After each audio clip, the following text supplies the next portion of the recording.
Alaska was sold by Russia to the US for what reason?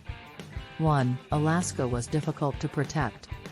The Russians required money to safeguard themselves in the future after being beaten by the British in the Crimean War.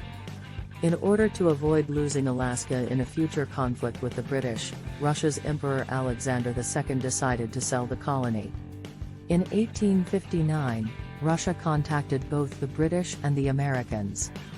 They resorted to the Americans after the British Prime Minister rejected the offer. 2. Challenging living situations. Under Alexander Baranov, the colony flourished and the fur trade flourished. After Baranov, the naval governors who took over the enterprise pushed its reach to the river Yukon, where they searched for a different kind of fur.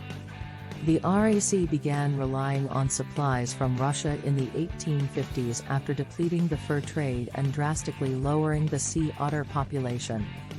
Turkey, France, and Britain stood between Russia and Alaska after the Crimean War started. The colony could not receive supplies, it became evident. 3. Insufficient natural resources. Fur trade was the primary industry in the region, and no gold had been discovered when Russia sold Alaska to the United States. The California gold rush proved that if gold were discovered in Alaska, the Canadians and Americans would outnumber the Russians.